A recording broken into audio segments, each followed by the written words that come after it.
and welcome back. This is Veterans Onward to Prosperity, and I'm your host, Master Sergeant Retired Anna Maria Bliven. And today's episode is about water skiing, and we have our guest, Kurt Roskopf, who is, let's just say, a veteran water skier. Kurt, thank you for coming on to the show today. Oh, you're very welcome. My pleasure. We're talking about one of my favorite subjects. So let's talk about how somebody, let's just say, came back from the theater, not able-bodied, something, is missing on their person, but they can still water ski. How is that possible? Well, if we're going to talk about limb differences, like when I water ski, I grab the handle with both hands, and say somebody is an amputee, an arm amputated, part of their arm is missing, so they don't have that grip. There's something called a Delgar strap that becomes a harness that we can coordinate with a skier. The diverse ability skier wears this harness, and then it's got a hookup to the handle to substitute for not having a hand on the handle. It's got a gadget basically that cups the handle, and then basically if the skier goes into the water, it slides off real easily so that it releases from the harness in the boat. And then plus we use a quick release safety release in the boat.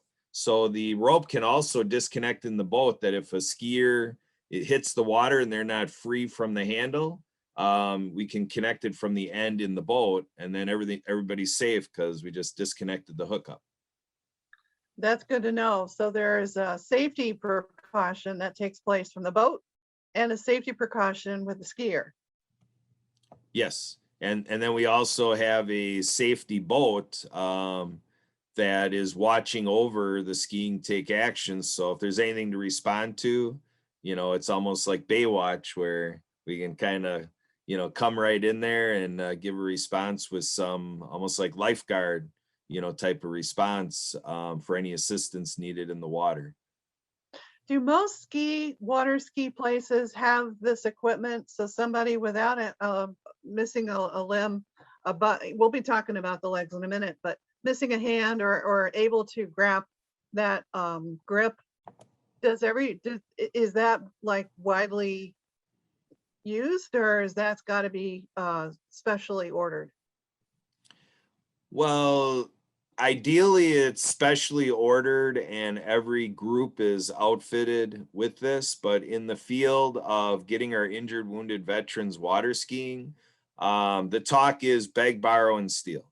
We're all very serious about not having the gap of equipment be a barrier of any veteran water skiing. So it's just a matter of emailing, phone calling USA Water Ski and Wake Sports, calling me or whatever.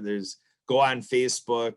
If you find something, the community is very generous in loaning equipment and creating a way to make this happen, or even if needed charitably. If the group themselves don't have the dollar resources, the worldwide water ski community does what it needs to get the equipment where needed, and let's get our injured, wounded veterans water skiing. That is awesome. All right, so now what happens if you are missing legs? Well, there is equipment that's more the traditional. I think some of our viewers out there may have seen adaptive seated skiing on a sit ski, whether water ski or maybe for a lot of people it might be more so on the snow ski side. But if you've seen alpine downhill snow skiing on a sit ski, the water ski thing is very similar, just manufactured for being in water and more closer to a water ski than a snow ski. But that sit ski format is the key, is that with it on top of the platform of the sit ski is what we call a cage, and it's just what has come called the seat. So instead of calling it a seat, they call it the cage, and basically the skier is not secured to the ski. So the skier is just positioned in coordination with the skier, that the skier can maintain their seated position and not need to be attached to the ski, because that becomes dangerous if we attach the skier in any way and then they have a fall and then the whole thing is dragging and the ski is, No. attached. So basically if there's a fall, the skier needs to be able to be free floating in the water. And then we have side skiers. So there's able-bodied skiers on both sides of the skier, to have that immediate assist. And then also that safety boat to back everything up. And I call it the 3-second rule. Basically, when a skier has a falter and goes to the water, it's 1,000, 2, 1,000, 3, 1,000. And we have hands on that skier within that 3-second window for obvious airway safety concerns so that skiers are not taking on water through their airway. Yeah, because there's a lot of balance that has to come into play when you're water skiing. I've only tried water skiing once and it didn't work. I couldn't stay balanced. And there's a lot of tricks on the driving side, and then there's also different equipment. We're out there long line, behind a 40, 50, 60-foot rope or whatever. And that can be tough. Whereas now with ski instruction, we use a boat bar. And so you have a bar that goes right to the pylon, straight out to the side of the boat. And the driver is looking across past his or her shoulder to you skiing. And then you're hanging onto a solid bar. So it's like doing a pull-up a little bit, or just having a solid handle rather than being out on what we call long line, 40 to 60-foot rope.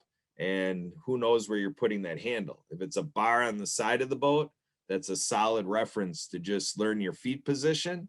And then it makes it a lot easier. I wish that you were around when I tried to water ski. Nobody was there. It was just like, all right, hang on and let's go. And it's like, oh, that was quite an experience. Okay. Thank you for that. You know what? After we're back from these next messages, we're going to talk about a little story about Kurt and how he began to get more involved with a community of differently able advocacy.